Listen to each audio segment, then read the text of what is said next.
আমাদের গেমে vacation event চলে আসলো। উইন্টারের টাইমে সামারের বান্ডেল গুলো দিল। আমার মনে হয় গেইনের মাথাটা এবার একবারে গেছে। এই রিং ইভেন্টে আমার রিং স্পেশাল একটা বান্ডেল দেখতে পারবা। প্রতিটাই বান্ডেল আমার ইভেন্ট থেকে ডিজাইন করা।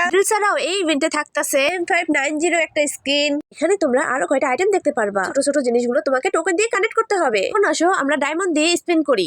আমি 18 ডায়মন্ড দিয়ে স্পিন করলাম। গেইন আমাকে টোকেন দিল। 90 ডায়মন্ড স্পিন করে দেখি গেইন আমাকে কি দেয়। গেইন আবার আমাকে টোকেন দিছে। স্ক্রিনটার জন্য আমি 90 ডায়মন্ড করে স্পিন মারতে শুরু করলাম। শুধু আমাকে টোকেনই দিয়ে যেতেছে। 90 ডায়মন্ড দিয়ে স্পিন করতে করতে আমার ডায়মন্ড প্রায় শেষ পর্যায়ে। এবার কাও গেইন আমার ডায়মন্ড নিয়ে দৌড় দিবে। বাইরে ভাই কান্নার একটা বাজে। ফেভারিট বান্ডেল বা গান স্কিন একটা তো দিই। ডায়মন্ড গুলো দেখে গেইনের তর্স হয় না। তবে আমাদের ডায়মন্ড গুলো খাবে। ডায়মন্ড গুলো এমন ভাবে হারাইতেছে যে এই বান্ডেল পরে সমুদ্রের ঢেউয়ে আমি হারিয়ে যাবো। স্পিন করতে গিয়ে দেখি ভাগ্যের সাথে যুদ্ধ করতে আসছি। রে ভাই আমার তো মনে হয় আজকে আমি WWE খেলতে আসছি। বাইরে ভাই গেইন আমার সব ডায়মন্ড শেষ করে দিল। স্ক্রিনটা নিতে পারলাম না।